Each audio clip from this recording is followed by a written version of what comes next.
ओम शांति। शिव बाबा की आत्मा रूपी बच्चों को खबरदारी।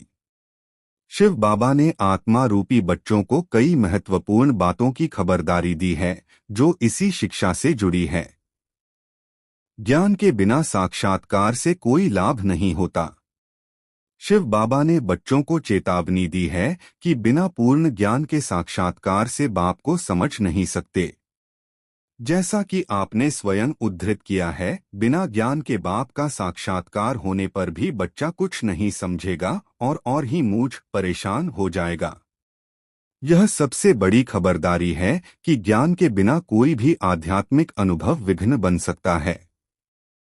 अहंकार और नशे से बचा। शिव बाबा ने चेताया है कि कई बच्चों को साक्षात्कार का उल्टा नशा अहंकार चढ़ जाता है।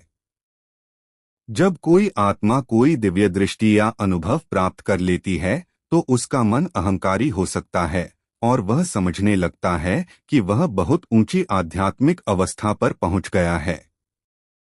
यह माया का सबसे बड़ा छल है और इससे आत्मा की प्रगति रुक जाती है। माया के विघ्नों से सावधानी।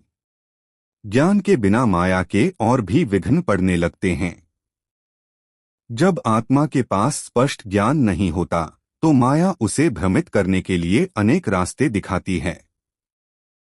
यह खबरदारी बहुत महत्वपूर्ण है कि आध्यात्मिक यात्रा में ज्ञान ही एकमात्र सुरक्षित मार्गदर्शक है। पढ़ाई में ही कमाई। जैसा कि आपने पहले उद्धृत किया, मीठे बच्चे, तुम्हें कमाई का बहुत शौक होना चाहिए, इस पढ़ाई में ही कमाई है। यह शिव बाबा की सबसे महत्वपूर्ण शिक्षा है कि आत्मा को ज्ञान की पढ़ाई पर ध्यान देना चाहिए, न कि केवल अनुभवों पर भरोसा करना चाहिए। पढ़ाई से ही वास्तविक आध्यात्मिक कमाई प्रगति होती है। सार।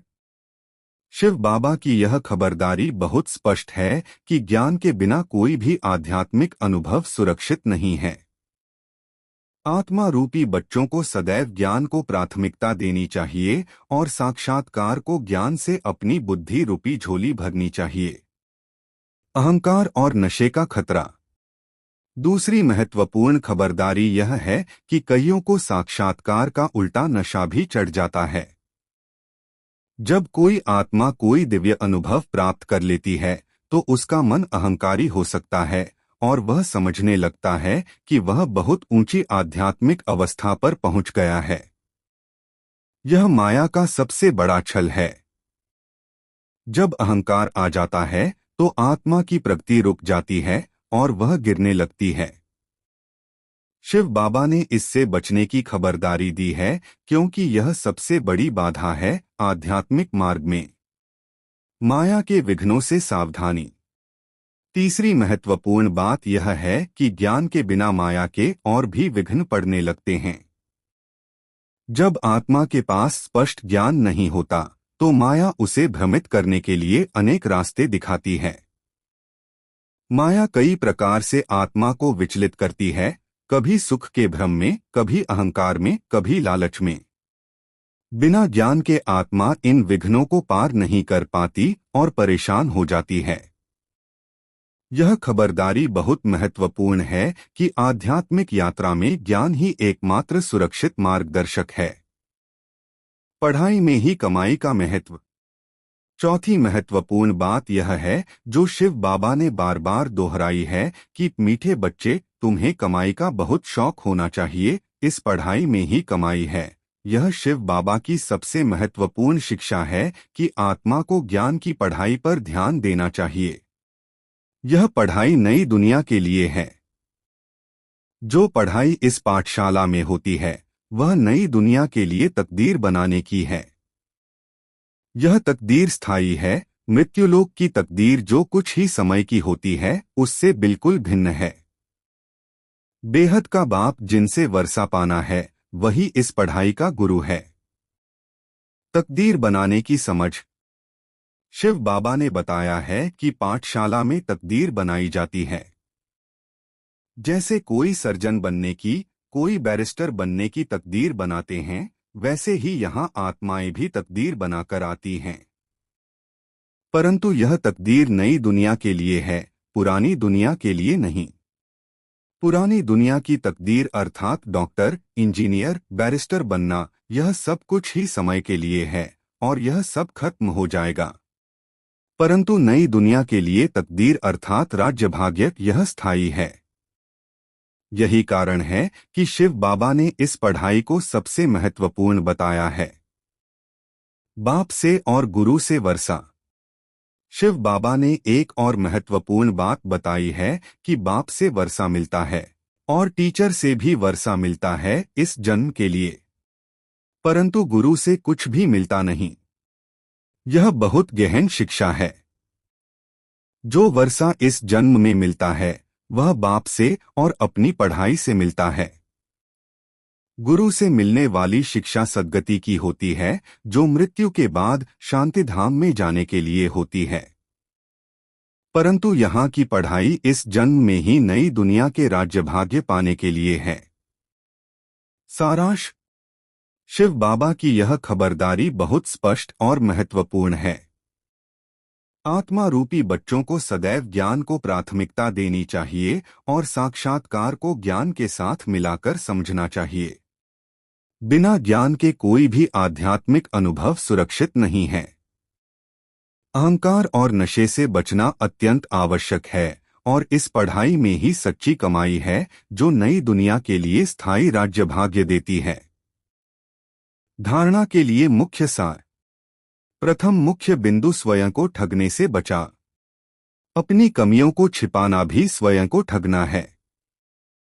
जब कोई आत्मा अपनी कमियों, दोषों या कमजोरियों को दूसरों से छिपाती है या स्वयं से ही छुपाती है, तो वह वस्तुतः स्वयं को ही धोखा दे रही है। यह सबसे बड़ा भ्रम है कि हम अपनी कमियों को न देखें तो वे कमजोरियां समाप्त हो जाएंगी। वास्तविकता यह है कि जब तक हम अपनी कमियों को स्वीकार नहीं करेंगे, उन्हें सुधारने का प्रयास नहीं करेंगे। शिव बाबा ने इसलिए सिखाया है कि कभी भी अपने से ठगी नहीं करनी है। अपने से ठगी करना अर्थात अपनी आत्मा को नुकसान पहुंचाना है।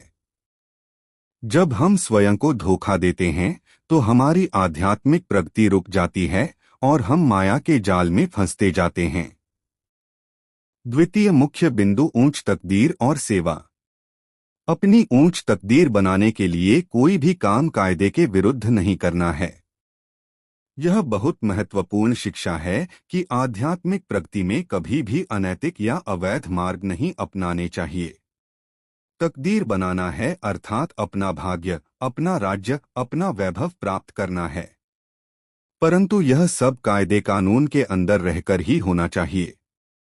पढ़ाई का शौक रखना है अर्थात ज्ञान की खोज में निरंतर रहना चाहिए। जैसा कि शिव बाबा ने कहा है कि इस पढ़ाई में ही कमाई है। साथ ही आप समान बनाने की सेवा करनी है अर्थात दूसरों को भी ज्ञान के मार्ग पर ले जाने की सेवा करनी चाहिए। यही सच्ची आध्यात्मिक सेवा है, दूसरों को सत्य का मार्ग दिखाना। वरदान। अमृतवेले की मदद व श्रीमत की पालना द्वारा स्मृति को समर्थवान बनाने वाले स्मृति स्वरूप भव। अपनी स्मृति को समर्थवान बनाना है और स्वयं स्मृति स्वरूप बनना है तो अमृतवेले के समय की वैल्यू को जानो। अमृतवेला अर्थात प्रातः काल का वह पवित्र समय जब आत्मा सबसे अधिक शुद्ध और सक्षम होती है। जैसी श्रीमत है अर्थात जैसा आदेश या मार्गदर्शन परमपिता परमात्मा द्वारा दिया गया है, उसी प्रमाण समय को पहचानकर समय प्रमाण चलो तो सहज सर्व प्राप्ति कर सकेंगे और मेहनत से छूट जाएंगे। अमृतवेले के महत्व को समझकर चलने से हर कर्म महत्व प्रमाण होंगे।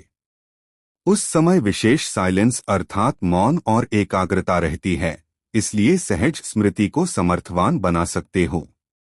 जो आत्मा अमृतवेले का महत्व समझती है और उस समय अपनी स्मृति को सशक्त बनाती है, वह आध्यात्मिक मार्ग में बहुत आगे बढ़ जाती है।